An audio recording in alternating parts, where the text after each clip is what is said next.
Today on Crafty Brewers. Just because you can doesn't mean you should. There's a lot of that goes in brewing. But you know what? We still do. We're stubborn. You got to try it. All right, you mentioned that this old pug is the same. Fat Pug. Is it, or Fat Pug? Get sorry. her right. I'm sorry. Or I'm walking off. Wow. Adam's leaving. Wow, Adam has one sip of whiskey. Cody's like, I'm coming too. Yeah. Tirelessly, I was inventing and All creating consumed. in a tiny Chicago apartment with my fiance losing her mind, But He's using all the pots. yeah, yes, absolutely.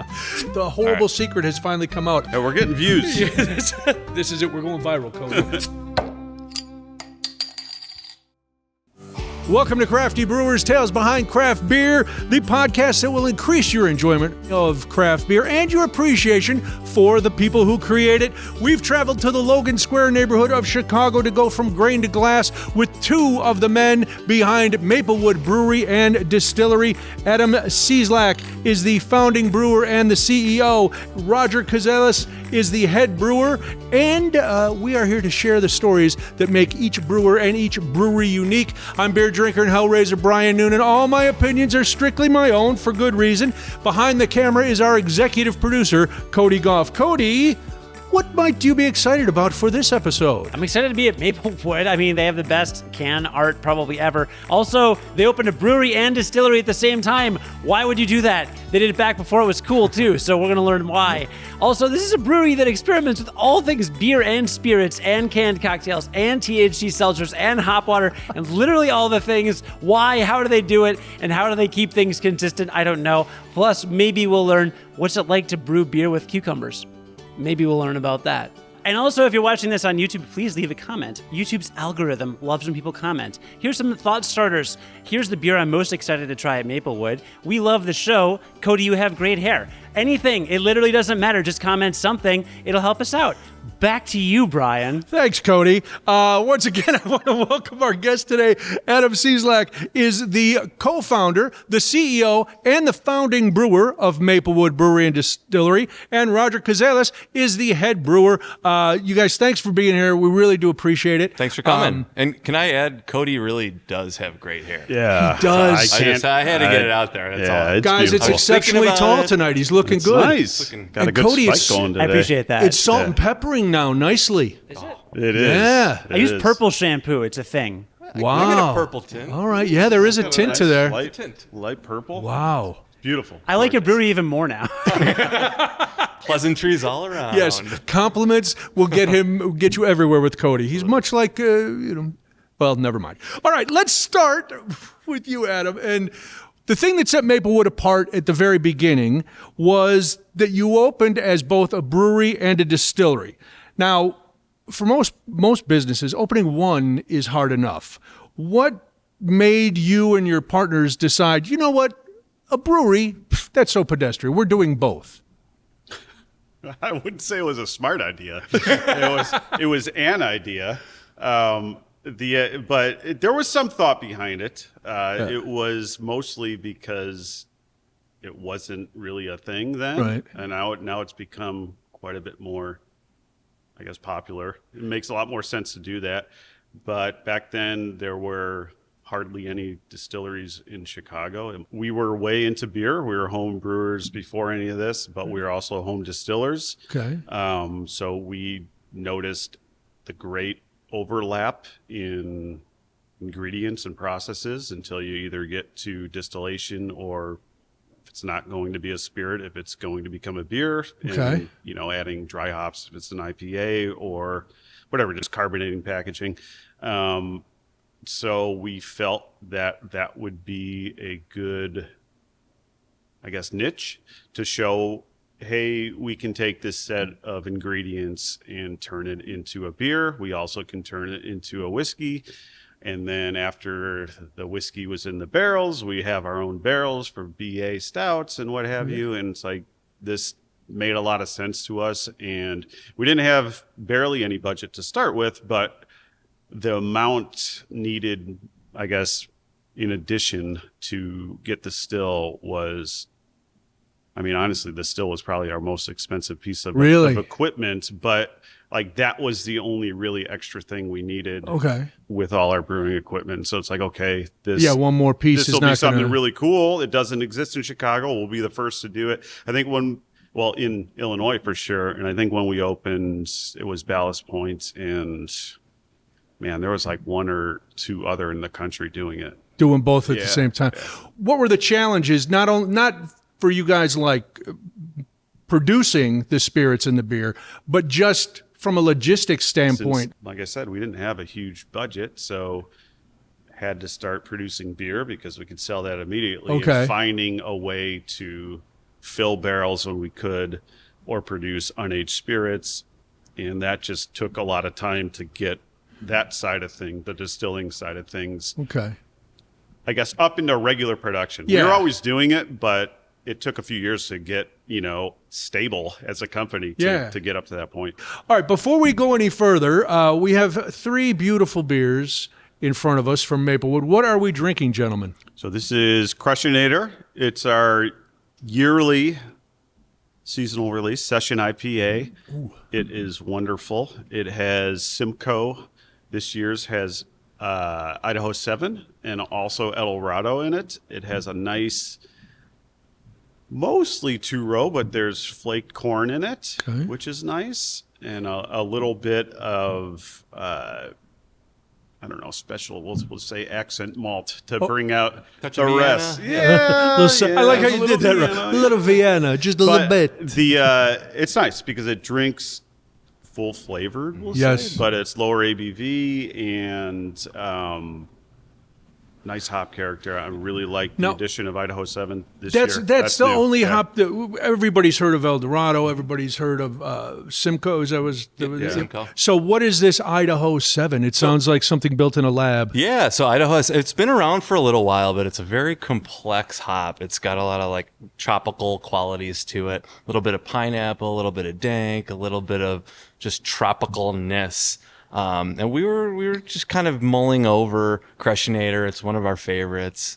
And we're like, this year, let's just give it a little bit of a reboot, a little bit of a retool. Okay. And we've been digging on the complexity of Idaho 7, and we've been using it in a lot of our hazy beers. Okay. So we're like, let's try it in kind of the West Coast, a little more clear, a little more crisp. And I think it came out fantastic. I think it really works, plays off the Simcoe, plays off the El Dorado, and really that was kind of the hop that was missing in this beer. Just the little bit that I've tried. This is a perfect outside in the summer beer. This Yeah, is, like you totally. said, crushable. It's 4.5%. So can't Amazing. beat that. easy, Yeah. And as we're aging as brewers and drinkers, we're gravitating to more lower ABV styles. So this is kind of this has been a main staple seasonal beer in our arsenal, but low ABV beers are in vogue now. They're in fashion, It's so nice. Yeah. which And is yet, great. Your big award winner is Fat Pug, which is a higher ABV stout. It won. Not as high. Yeah, that one's only 5.9. Yeah. It used to Okay. be 5.5 or 5.6 a few years ago, but So it's for been stouts, 5.9. Yeah. lower, Yeah. Okay, It is but lower. then It's you're not like an imperial big Yeah. boy. but we do those too. Yes. Well, you need. Listen, man cannot live on low True. ABV alone. Absolutely. Sometimes you need that heavy hitter. So we were talking about being here and opening the tap room, but in the 3 years that you didn't have the tap room, you guys made a huge hit in the retail market because of the quality of the beer and what you were putting out. How was it at that point breaking into a market that had a lot of breweries and doing that well, establishing yourself as, a beer that people wanted to come buy when they couldn't come and sit in a tap room and drink it? Yeah, it was. We were fortunate in that our very first GABF, that 2014, I think it was already, that we entered. We medaled with our American Pale Ale. Okay. We got a bronze for Charlatan, and it almost legitimized us, in the Yeah. world of people who pay attention to that stuff. Sure. We always loved that beer. We knew it was really good, but that was something to talk about for a brand new brewery. It's like, hey, Yeah. you haven't heard about us yet, but Other people here, have and they like yeah, it. check this out. And I think that at least got us the right conversations with some of the more influential bars and stuff, Okay. and draft lists you wanted to be on. And then Fat Pug was our second beer we brewed, which also did very well. And we, for a while, it was just those two and Bombers, and then we started brewing Pulaski, our pills, and started adding on from there. But it was hard. I don't think any of us, I don't know, you go into it thinking it's not that it's going to be easy by any means, but you don't know what you're getting into until you're in it. So, Right. You don't know what you don't know. Yeah. So it was interesting, but I think that, say what you will about fests and competitions and stuff, GABF is still arguably one of the most, the most respected, if not, among the conversation. So it carries some weight. And it carries weight with the casual beer drinker too. Not the brewers obviously hold it in high esteem, but for people who are even just casual, like, oh, the Great American Beer Fest. We've heard of that since they started talking about it in Samuel Adams commercials 40 years ago. And just retailers too. It's like, okay, if you're in it, the market was quite a bit different back then than it was a few years ago. It was nowhere. I mean, there was a bunch of breweries, but it wasn't even close to how it is even now. But that was something that you could say, hey, like, I haven't heard of you guys yet. Hey, we just got this mental. Try our American Pale Ale. Okay, cool. We'll take a couple cases. It's a good talking point. Yeah. Yeah. And then we backed it up with consistency with our releases and quality, and slowly built a following. And Very cool. And then fast forward to the evolution of the Hazy IPA. Yeah. Right? Yeah. So that's, Yeah. you mentioned that, Adam, you started homebrewing. Were the beers you Roger, opened too. with, Yeah. and Roger started? We're going to get to Roger, your whole history. I know you're sitting here going, "Why am I here?" But Doug, I got a lot of questions for you too. Of course. Yeah, He's a beauty. So, all right, Maplewood has been known for IPAs at first. You came, Roger, from a couple different breweries before you ended up here. Correct. By that time, 2017, this is when the tap room's opening. You're coming in under the guy, the founding brewer. Is that is there different kind of pressure when you're coming in to brew under the guy who started the whole thing? I would say no. We had a good relationship beforehand. So I knew the Maplewood guys. I knew Adam Cieslak, and also Adam Smith, who was their first employee, for years. We kind of all started around the same time, either home brewing or professional. And at my previous jobs, I did collaborations with them. So kind of Adam approached me and said, "There's an opportunity. Maybe you can come and work with us." I was thrilled. Nice. These were my friends. I was ready to come in and make great beer with these guys. So it was super exciting to get that opportunity and join our skills together to kind of make the sum of the parts even greater. So and what you worked at Forbidden Root, you worked a corridor. Corridor. Yeah. So was there stuff you learned there? Obviously there is that you bring with you here, and then how did that meld with what Adam was already doing here at Maplewood? Yeah, totally. I feel like every brewery or even home brewing, everything I've applied to is a skill set that I still use today. I'm always learning. We're always evolving and learning. But Forbidden Root, I got to work under the tutelage of Randy Mosier, who's part of the owner. Mosh Dog. He literally wrote the book on tasting beers, and I learned how to play with ingredients and how different strange ingredients work in beer and don't work in beer, and how to dose, and just different methods and techniques, which never in my wildest dreams. That was an icon. I grew up, reading his books and homebrewing. So it was a really nice opportunity to do that. That's very cool. And also we were kind of in the beginning, the forefront of developing Hazy IPA. So I was going to say, circling back. You had some successful hazies over at Corridor. Yeah. And I remember you had your Cosmic Juice Box, and what are some of the other ones? Couple, I think I did a big stout over there. We're just starting to really play with these IPAs, and even at Forbidden Root, I kind of when I first went pro, I was still homebrewing a little bit, which is kind of crazy. You know, you're working. I was Monday going to say through all Friday. day you're working to actually brew it, and then you go home to brew. Yeah, but I was just trying to nail down the IPA. I was trying to get the water profile right. I was trying to get the dry hopping, all my techniques. So then we could take that and apply that to like how we were doing R&D on a commercial scale. And tirelessly, you know, I was inventing and all creating. Consumed. Yeah, consumed in a tiny Chicago apartment, you know, with my fiance losing her mind, you know. He's using all the pots. Yeah. Yes, absolutely.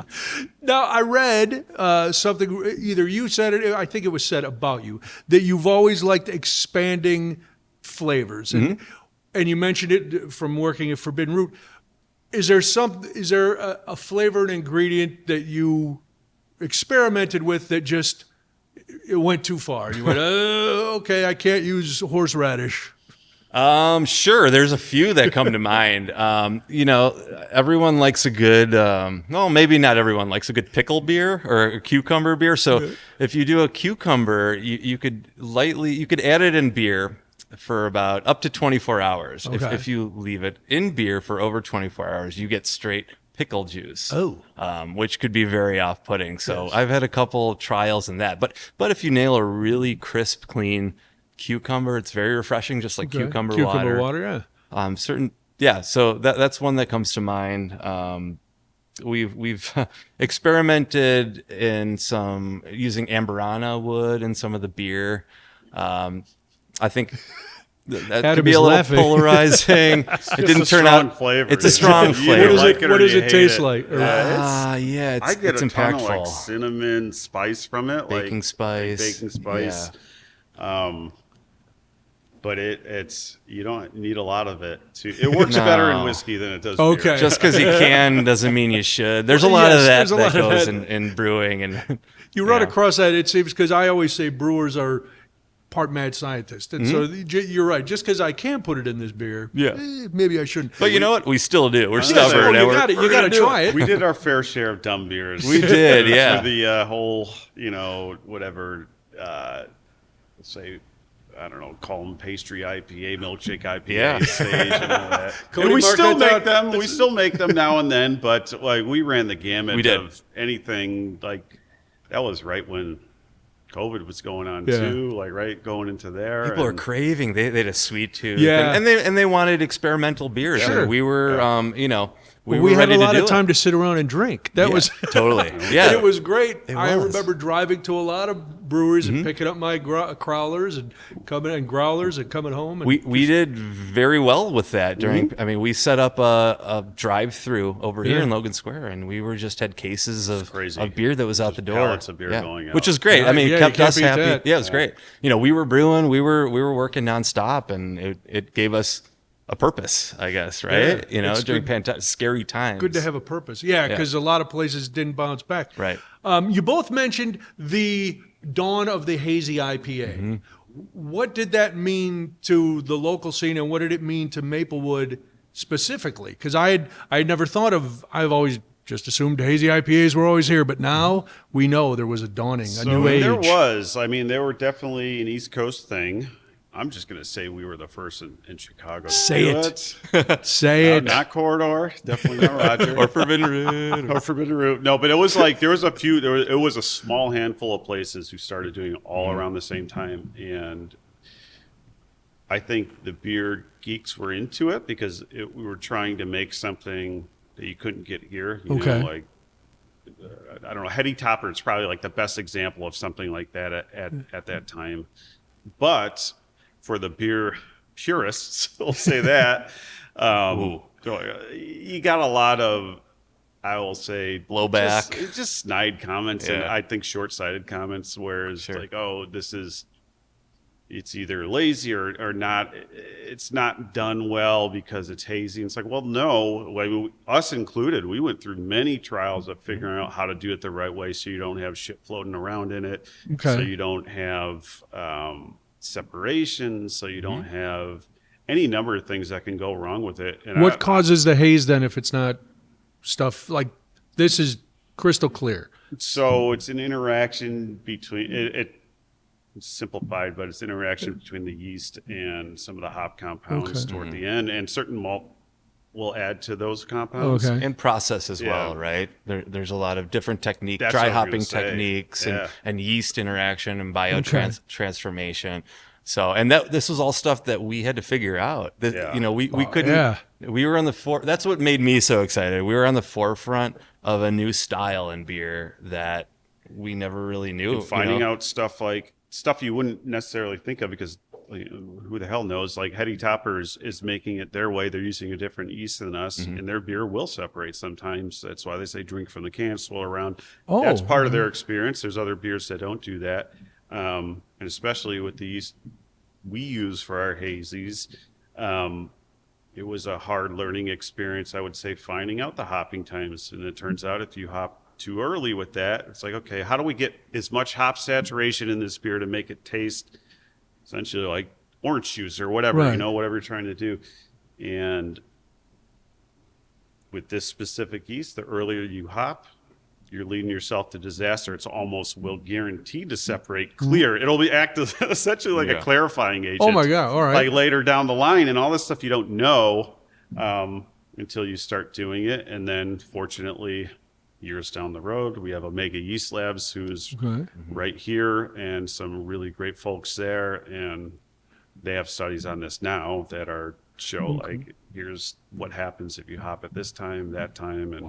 And like back then though, it was kind of like the Wild West. Trial and It error. was just trying to figure we it had to out. figure it out Yeah, ourselves. How was it received when you first unveiled it? It's People like, loved here it. We had lines out the door, which for an IPA, Nice. it was great. I mean, it was such an exciting time in craft beer because we were excited, to develop this new style and figure it out. And just as much as our fans and our consumers are excited, they wanted the next variant. What is this? Oh, we put Citra and Simcoe. Especially you get Galaxy back then. Galaxy. Yeah. And I remember everybody talking about Galaxy. yeah, Galaxy. and it was so expensive, and we were paying like these ridiculous amount of money for these like crazy Australian hops and New Zealand hops, but people were loving it, and we were experimental, and we just kind of threw ourselves in it, and I mean that.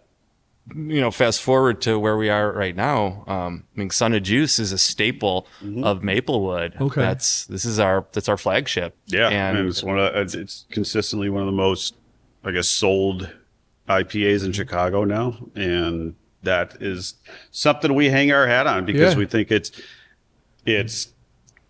this one I think is special because it's really it toes the line or balances, not toes the line, but balances that line of being. We'll do our double dry hop IPAs for the people way into hops and stuff. Yeah. And then you have folks who maybe you don't want a 8%, a 7% something, it's a little too heavy, a little too hoppy. But you still want something super flavorful. And I think we achieved the really good balance with this. It's plenty hoppy, delicious hoppy, but it's not overly heavy. It's fermented a little lower than some of our other IPAs. So it's a little more drinkable. And I mean, frankly, price point is good with it too. So Cool. Before we take our break, how do you know when you've got it locked in? Like, do you still tinker with some of these recipes? never even stop. even All when the it's time. even when it's one that's Crushinator, All the this. time. Oh, you did say Crushinator. And you changed this year. as we grew, we started taking on contracts to produce a lot of our beer because we don't do everything here, unable to satisfy our demand here by any means. So like moving recipes around to different systems and figuring that out, I think you're always tinkering, and it's like, what can we do to make this better in the can? What can we change? Can we get a little more aroma if we hop it on this day versus this, or add the hops at this time, split them up and do a double addition or any number of things. So yeah, it never really does stop. I mean, we're never going to do anything where it turns out to be a completely different beer. And if we've done our job right, the consumer isn't going to notice other than like, damn, this is like, man, this is better really than I good. remember. Yeah, it's yeah, fresh, right. and like now our focus is on consistency, right? So Another thing, me and Adam, every year we fly out to Yakima, Washington, to the hop farms. We actually do hop selection, so we get to choose all the hops that go into all of our IPAs. Nice. Specifically Son of Juice. So we're able to kind of, when we go there, we smell through a whole bunch of different hop varieties, and we have in mind of what exactly we're looking for. And we're able to dial that in and figure out exactly the profile that we want for that hop varietal, because it's a crop. It's going to change year to year, depending on what type of harvest. Now, when you say you know what you're looking for, is that because you've formulated a rough recipe before you go, or you've said we want something that has this type of hop consistency to it? I think both, like we know like the Simco that we're looking for. Yeah. Like we want a cross between like blueberry and pine, or a Citra. We want a dankness with a tropical, we know exactly where to look. So we'll go through a bunch of lots, and a lot of times we'll send some back, and we'll go through some more, and then we'll find one that we'll both kind of hone in, and it'll be like we'll have our aha moment. Like this is it. This is. It's been interesting to see, because they track we know what we pick, but where we select, we have all our results from previous years, and there's a handful of farms where inevitably every year, those are like the big hops we're choosing from. So we're consistent, and we're doing this blind too, which is cool. We're completely blind choosing this. So there's no bias to the farm or region where the hops are coming from. It just happens that's great. where they come what from. we like, and they're consistent, and we're mostly consistent. Mostly consistent. Yeah. So I think that speaking of consistency, I think that's why you can go to your bar or go to the grocery store and buy Son of Juice, and it's going to taste like it did couple years ago when you had it at your friend's wedding, or you came to the lounge in Maplewood. So that's really important for us to have that consistency and keep that, especially our favorites, our beers, tasting the way that they should. Very good. Well, we've got to talk about the other things here at Maplewood, the spirits and stuff. We're going to take a quick break, come back with Dealer's Choice, where you guys get to highlight whatever you want to highlight. My guests are Adam Cieslak and Roger Kozales from Maplewood Brewery and Distillery, hence the spirit bottles. We're going to get into a lot more when we come back on Crafty Brewers and the THC and the canned cocktails. Yeah, we got it. We got it all. We got a lot to get to. So let's do this, and we'll be back.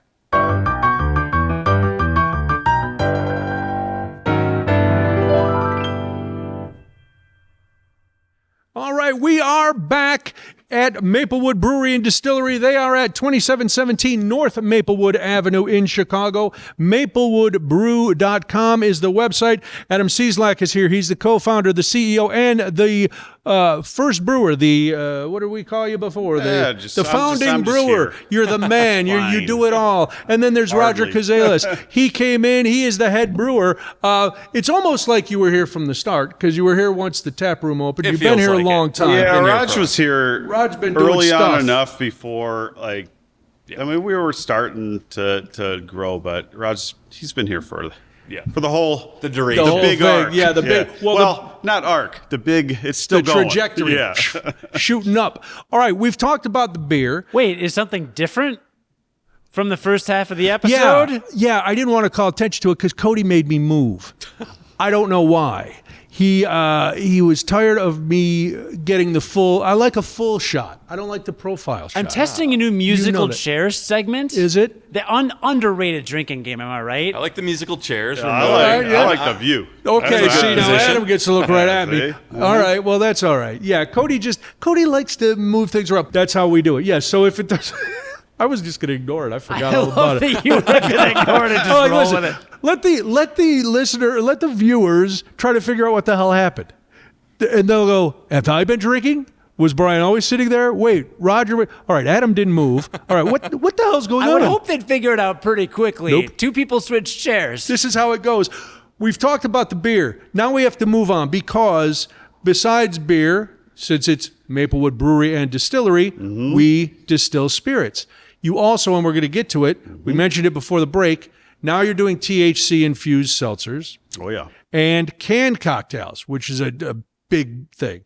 But let's get to the spirits first, because You mentioned, Adam, that when you started, you were home brewing, but you were also home distilling. And I always thought that was just the property of like people in Appalachia, just moonshiners out in the hills brewing moonshine in their backyards. That's accurate. Yeah, Is it okay? Most Good. like you're not wrong. Well, that I'm not. But so you and one of your partners were distilling at home. What was that? What was that like? So Ari, a business partner, bought a small still. Like the base was essentially one of those stainless milk jugs. Yeah. That was fitted then with tri-clamps, and it had a little copper column on it, electric heating elements in the bottom. It was very simple, little, condenser and all that stuff. But we were doing it in the basement, which is I don't recommend. We were only distilling water for any authorities, Legal purposes. For the revenuers out there who are going to come. But we were practicing, trying to figure it out. And What can you distill it? Is it gin? Is it whiskey? What are you distilling at home? you can do whatever you want. We did whiskey. We were trying to. I can't even remember if we did a gin. I don't think so, but I think it was all whiskey versions. And you mentioned, when you opened, you're working on the beer because you can get that out fast. Yes. At what point did spirits kind of come up and get to the point where it's a little easier to? We're still. I mean, that's our one of our big focuses now is now that we have inventory of barrels and aged stuff to get out there and I guess hit a lot of different markets. That's been a big push in the last few years. But getting to that point of getting that inventory, I'd say that just happened in the last couple of years because the first few years we were trying to sell enough beer to pay the bills, to be honest. And that took a few years to get over that hump where we were, not worried about that as much and could start hiring some staff.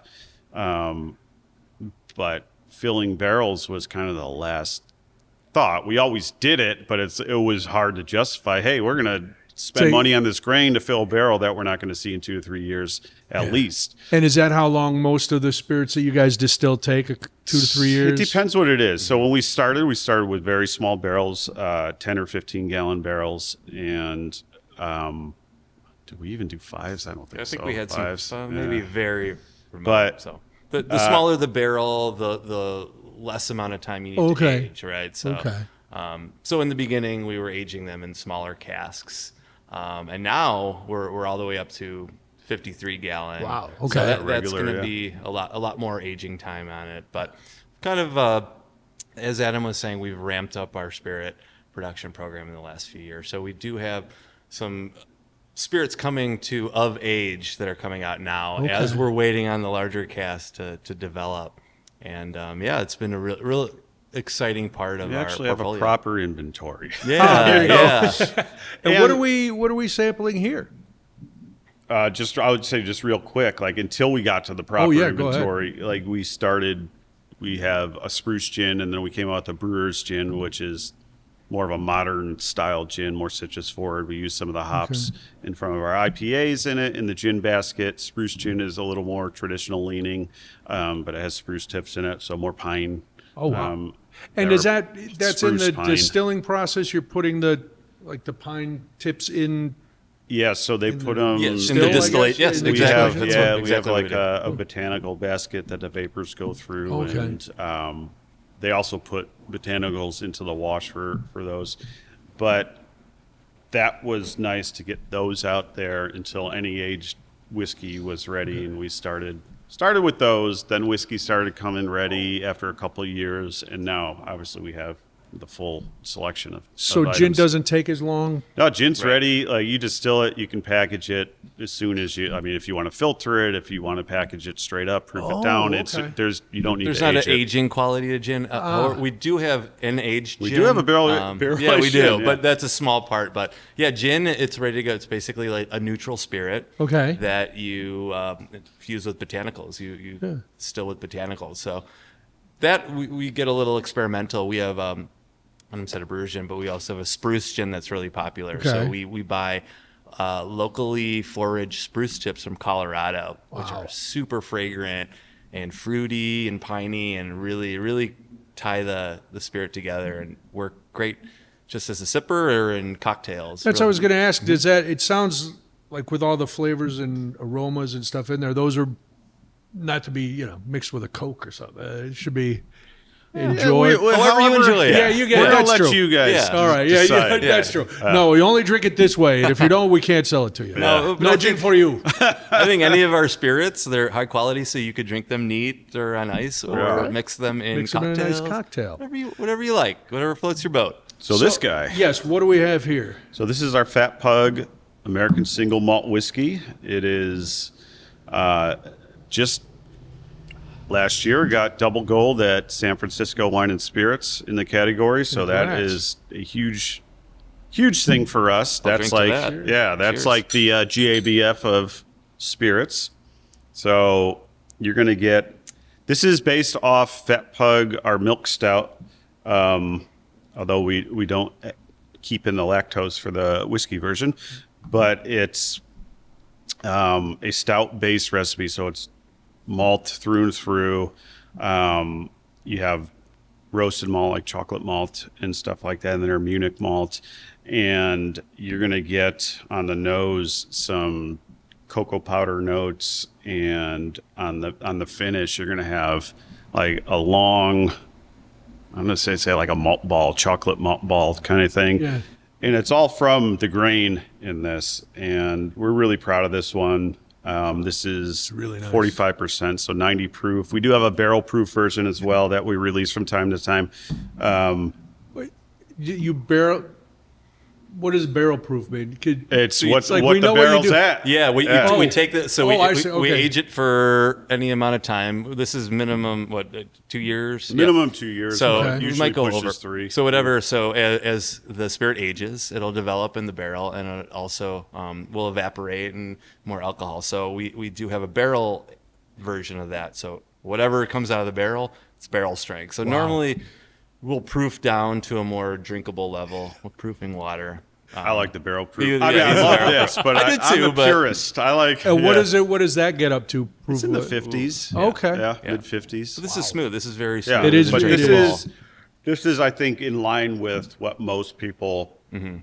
expect from a really nice, smooth, Yeah. easy drinking whiskey. And then the stronger one I like because you could drink it neat, which is what I like. But also, if you're going to put ice in it, or if you're going to make a cocktail from it, it stands up to that as well.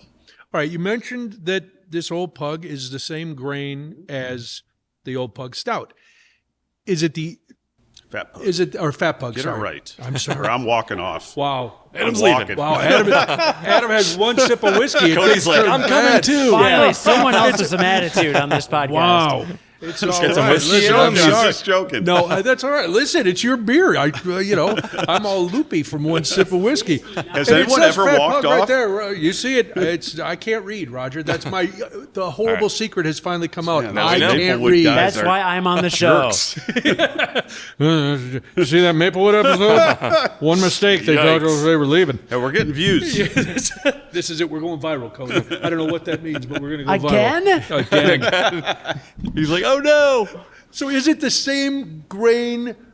Like you take Yeah. it out of the brewer tank and put it in the distilling? So it's a similar grain. So the great correlation between our spirits program and our beer program, we like to have interplay between them. So we take the Fat Pug recipe, the Fat Pug stout recipe, and it's kind of an amped up version. We kind of tailor a little bit more specialty Stronger malt, alcohol. a little stronger. Okay. Well, yes, and so we kind of tailored it up, but it is loosely based on some of the roasted malt, some of the chocolate malt that we do in the stout, and I think it really comes through on the distillery side. And some distilleries are kind of getting hip to that now, using specialty malts, but we were kind of really ingrained to experiment with those flavors right away, and I think they're really impactful.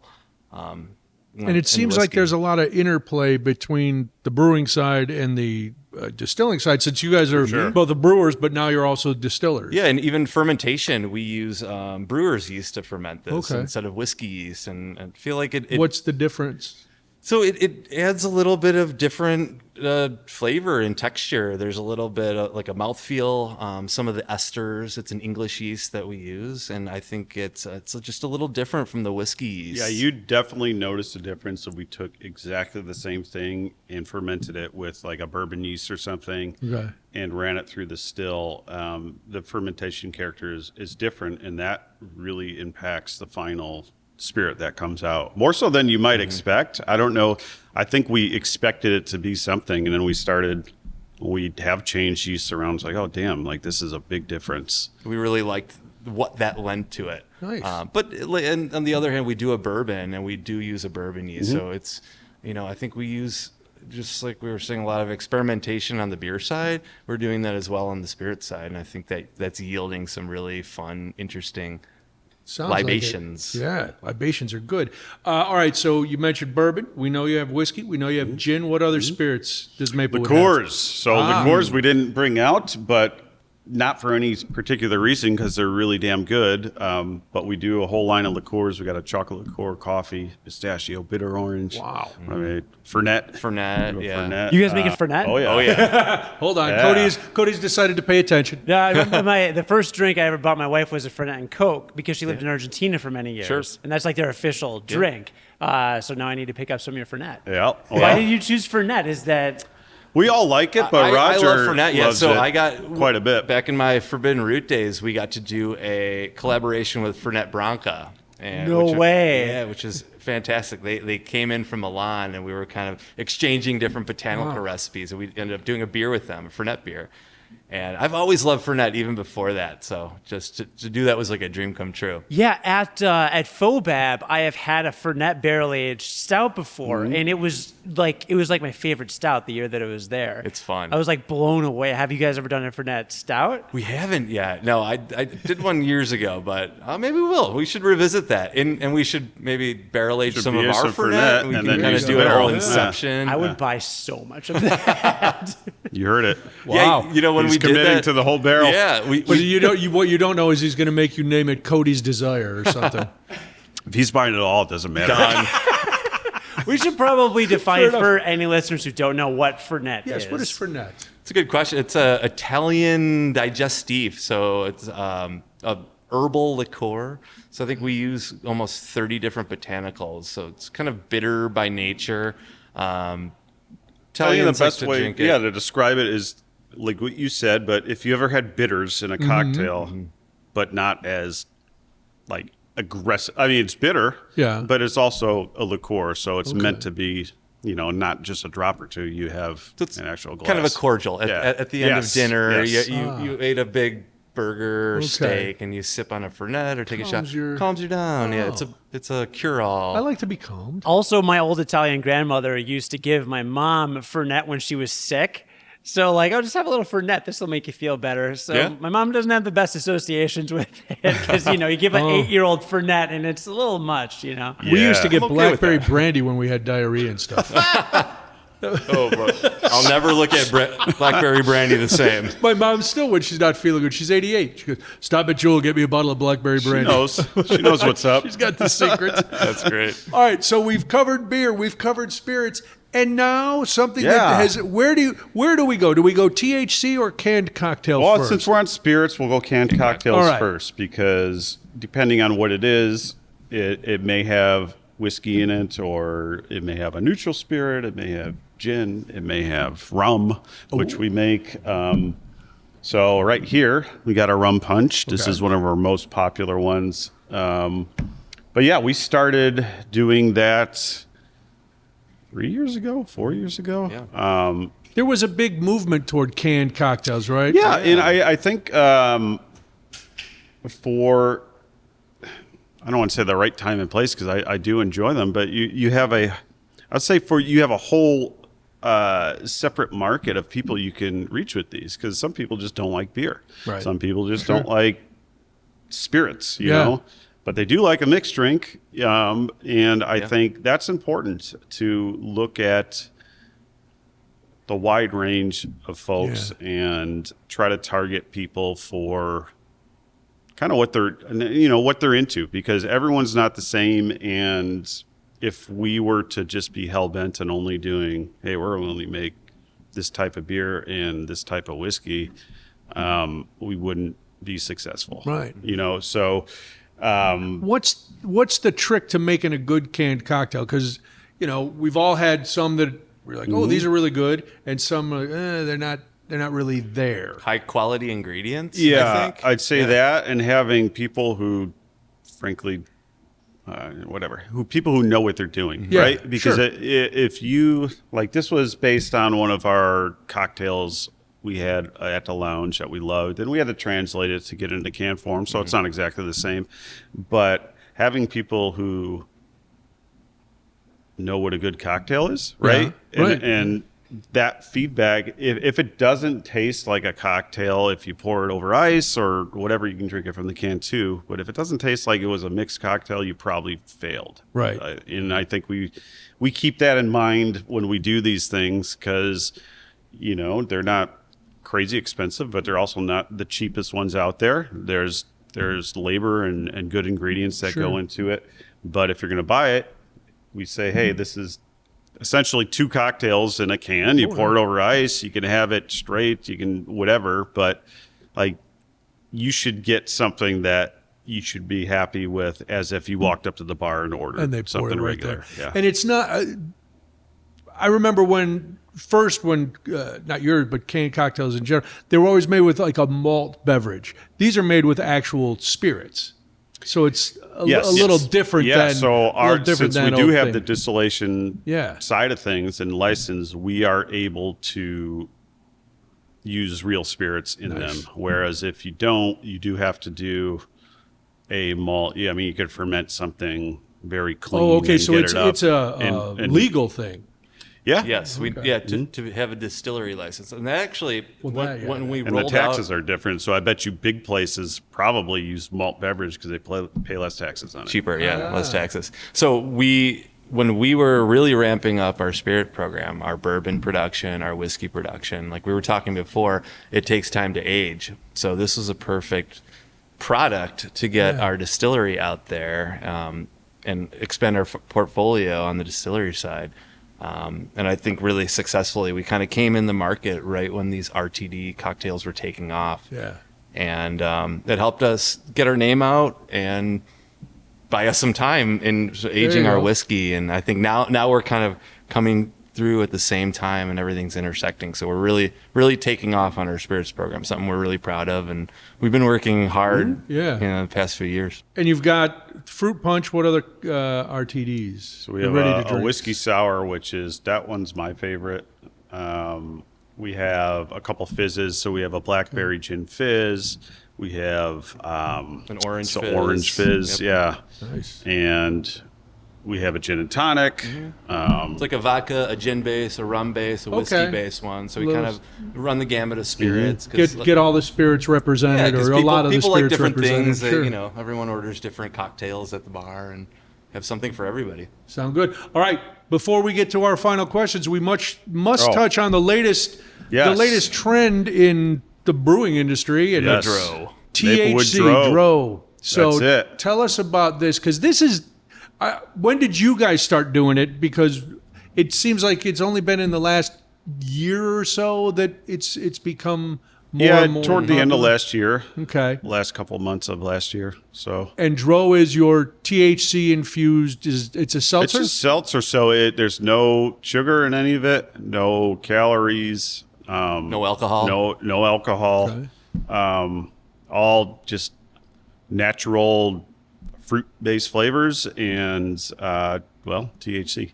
Cody would be the man to talk to about that. How much Delta 9 THC? THC. How much THC is in there? So we have 2 lines. We have our Okay. 5 milligram per can and our 10 milligram per can, and that's all we do. Is right it now. Delta 9? It's Delta 9. All right, Yes. all right.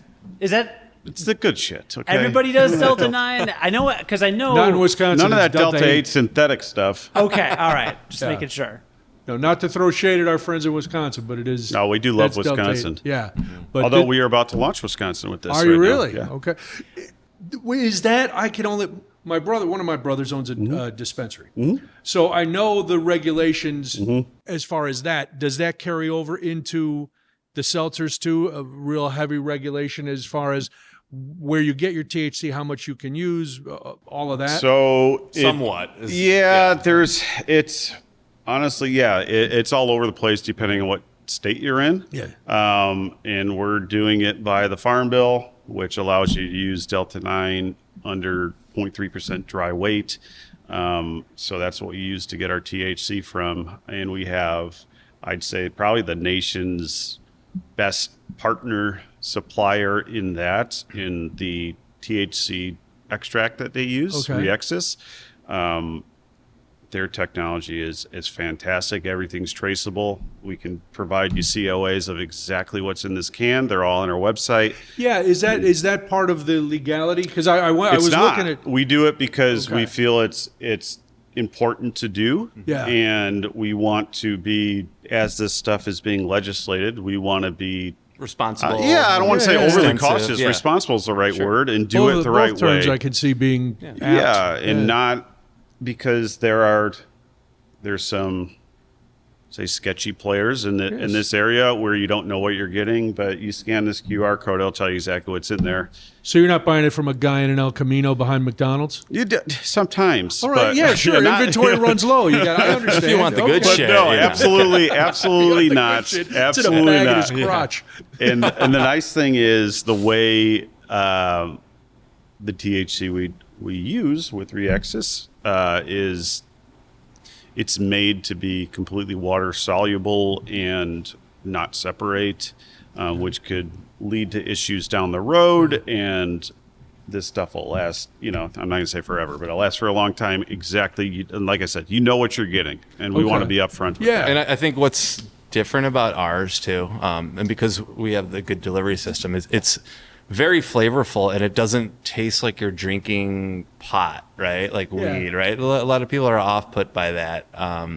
Rightfully so. So we developed a really good tasting Flavorless, seltzer. yeah. The So THC is flavorless, Yeah, I'll say the that. Delta 9, but the actual flavor of the seltzer is really good. It's something that like we would be drinking our LaCroix or like our seltzers. Have you ever had the Baja Blast Mountain Dew from a Taco Bell? Hell f***ing yes. So have that's- I had the Baja You ever had Blast it with Mountain Dew? THC? I've Yeah. had it with everything. So let me tell you. that's this On flavor weed? profile, but it's like I said, there's no sugar, none of the other stuff. So it's So Cody, nice. you could drink Very a lot of it nice. because you're Because I'm going to Taco Bell after this. Right.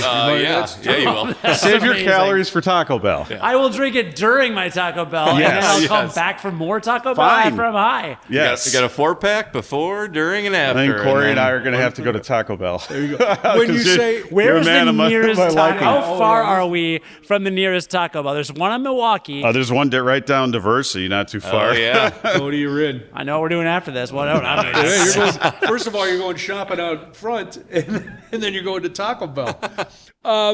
Is there a similarity between making this seltzer and making beer, or is seltzer just is it? I will say Is it the easy? similarity overlaps in that we've learned a lot from when we do, like when you're dosing stouts, or we're trying to get flavors into stouts, or various beers where we're trying to get, I don't know, emulate a flavor or something else, and that knowledge really helps formulating this stuff. Yeah, we've gained a lot of knowledge through the years working with flavors to and get working there, with, yeah. with vendors to get the best quality ingredients. So we were already a leg up when we're like, all right, let's do this. Let's develop this like awesome THC drink. We're like, we already like knew what we were going to do, you know? All right, so you have beer, you have spirits, you have canned cocktails, you have THC, you have non-alcoholic seltzers.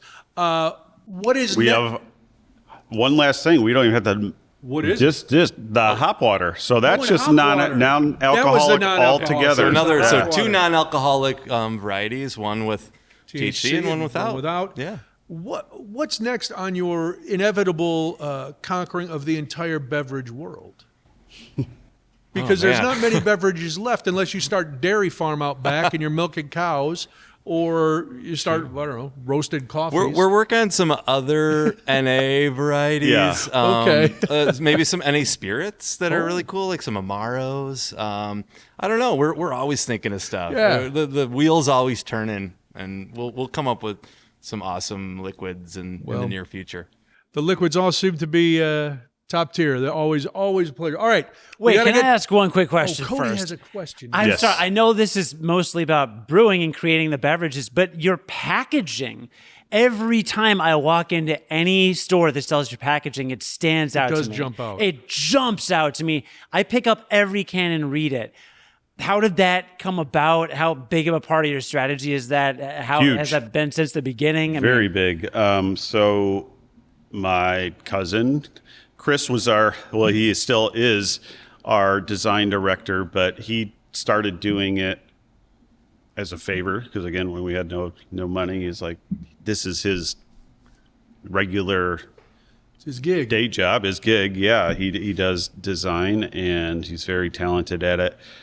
His design is more focused toward text and typography, and the one thing as we went through iterations early on, we were trying to develop a system that would kind of flow together. So if you look at any of our cans, they might not look exactly the same, but if you pay attention, or maybe even if you don't, psychologically, there are very similar components through everything. So when they're all next to each other, or if they're not, there's certain things that overlap on every cans, and there's certain fixed positions for certain elements. And that was very thought out when we got to this level of design. We went through some iterations, and then a few years ago, we were fortunate enough to hire on Beth, our other second designer, and she's fantastic and is really good with illustrations and colors and layouts as well. So those two really do a hell of a job. And as a whole, we kind of think about branding and design across the board. Brittany, our sales director, is always looking at what's out there and seeing. And we all kind of do that because it's easy for that to become an afterthought. Yeah.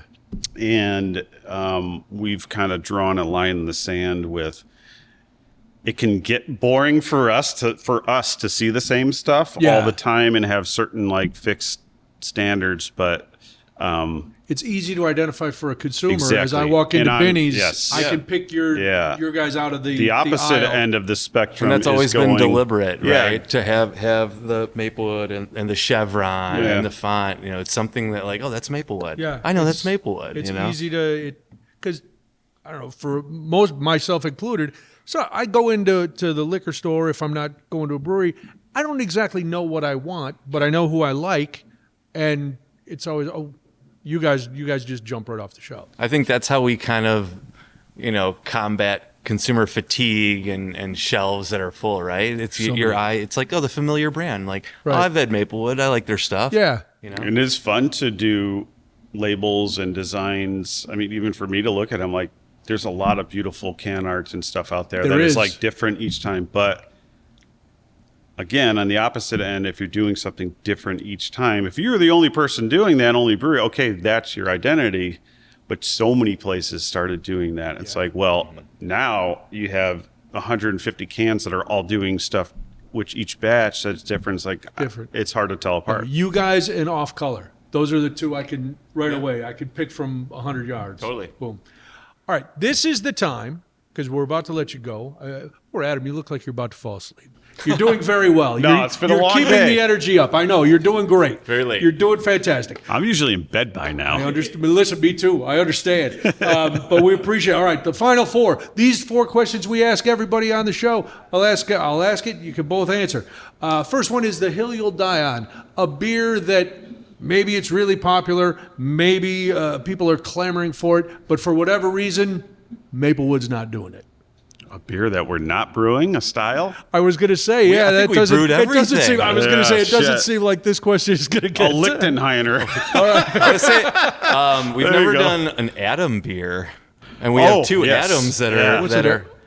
It's a style. It's a historical Yeah, it's style. like I don't this- even really know what it is, but Isn't it like a I don't know. It's a malty, like malty or stronger. Is there Something? smoked in it? might be. I don't know. Yeah. Sour? We'll say we're never going to brew an Adam Yeah, beer. We're not never doing brew an an Adam beer. All right, yeah, I was going to say because you Unless already the two mentioned- Adams choose to do an Adam beer, then we'll brew an Adam beer. You already said you did some milkshake IPAs. You do all kind. All right, well that one's easy. A beer that you brewed might have been really successful. You guys might have loved it, but there's some reason you just like, no, we can't do this one again. Oh, I don't know. You go. Were you thinking like the pastry? Yeah, I was thinking that or pastry? fizzle drizzles. There's Okay, well that's like fair, that name. fair enough. So we went through a phase, a deep phase of using a lot of lactose in the Okay. beer. So, they weren't beers that we loved to drink. We loved to make them. They were really fun. But it was fun to nail like what you're trying to get, but you're like, So they were like enough. Yeah, we had a whole series called pastry case ales. So they were delicious. They were coffee cakes and carrot cakes and Crispy cakes, Grammy cakes. We had them all. and we nailed it. And people loved them. They were super popular.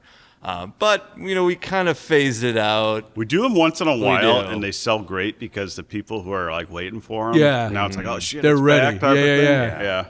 But Okay. we- So that's a fair answer. Yeah, I would good say one. that. And the Fizzle Drizzle Key Lime, Oh, which that we're one. actually Ooh, brewing we now. are brewing. Oh, it. are That you? one I can't do. People That love sounds I can't. good. It's- We've scaled it back though But for to be demand. fair, I'm not a key lime pie Okay. fan. Oh, So, all right. like, Yeah, I'm a key lime fiend. Me too. I'm gonna have that with some of that Baja Blast. Yeah, when is that going to be done? We're actually releasing at 420. So we're doing an event 419 here. go, dude. And that will Can be you come and get released. some of that and some dro? Do you have any cots in here where I can just pass out? We have some malt bags over there. Very comfortable. Good Very enough. comfortable. I'll take it. He's Take not it. Done. picky. Question number 3, your go-to off-the-clock beer. It could be one that you brew. It could be the answer that every brewer gives. Do you say Pilsner? Or Lager, Pils. Yeah, Pilsner Kel. That's my favorite. Czech Pilsner. I love it. Okay. It's my fridge beer. I've always loved it. That's it All for right. me. Done. you know what? Anymore, my wife and I are always buying Kronbacher pills. Just Really? classic Kronbacher pills. I don't know Kronbacher. Where's it from? Germany. Okay. It's nothing fancy. It's just a nice, well-made pills. There's nothing wrong with You that. can find it at the grocery store we shop. Beautifully and- crafted. Yeah, and it's just balanced. really good, and it's just like that. Chris, you can have it any time. That's always in our fridge. I'll add one more, and Yes. I know you like the beer too, and we don't really brew it. Is Saison Dupont? Oh, that's God, one of yeah. our Oh, favorites. okay. Yes. we don't really do a lot of saisons here, just because we don't play with those types of yeast. But I love that beer. The wild yeast. Yeah, we kind of shy away from that, but We did it for a it. while. We did. Ran into some issues. we tend to stay away. We've heard those yeast can get out of control fast. can. And we had it under wraps for the longest time, but then when you get an issue, you don't want it. Right. Just say Fast. that. That's a pro tip. So now we just enjoy it out of the bottle, right? For all you kids Yeah. at home, stay away from the wild yeast. That's right. This is true. And the last question, your favorite food and beer pairing. Am I going to be like obvious? There's There's depending on tons the day. of them, but I'm going pizza and beer. That's it. That's what my- style? Like a Pilsner? What are you going with? I'll say for your West pizza? Coast IPA and pizza. I literally say hoppy beer and pizza. All right. Spicy pizza. I love, give me some peppers or something on there. Okay. And that to me, I'll even expand it. Wow. Hoppy beer and spicy food. Okay. Whether it's, Szechuan or something or whatever you're doing, anything like that is great. Very nice. Well, you guys are fantastic. Thank you for having us. And thank you for joining us on this episode of Crafty Brewers Tales Behind Craft Beer. Be sure to support your local brewery because without your support, it's tough going for some of your favorite breweries. Hard to say. So make sure you are out there Crafty Brewers, Tales Behind Craft Beer is produced by award-winning producer Cody Goff. He has actually won awards. You can check out all the episodes and get in touch with us at our website, craftybrewerspod.com. Do you have a brewery that you'd like us to talk to, or are you a brewer like Adam and Roger, who now realize we're not as bad as they thought we were going to be, so it's not a horrible, gut-wrenching experience? True. Well, then by all means, you don't have to answer. That was rhetorical. Zippy, no, zippy. That's great. Drop us a line, craftybrewerspod@gmail.com. And if you're listening on Apple Podcasts, tap your phone. Cody asks you to give 5 stars. Don't forget on YouTube, leave a comment. Because what's with the comments? They work better? Algorithms like them. It doesn't matter. Just do it. All right. Just do it. Wow. All right. Just do it. Just do it. Yeah. Thanks again to Adam Cieslak and Roger Suzelis from Maplewood Brewery and Distillery. Make sure you visit Maplewood. MaplewoodBrew.com is the website, 2717 North Maplewood Avenue in Chicago. I'm Brian Noonan. Cody, any last words? This episode was a Baja Blast. That's right. I'll drink to that. Yeah. Cheers. Support your local breweries Support or 'em. else. Yeah. That's it. Or else. You heard the threat. He was going to leave. He's big on threats. I'm fired up now. Adam's not messing around. It's true.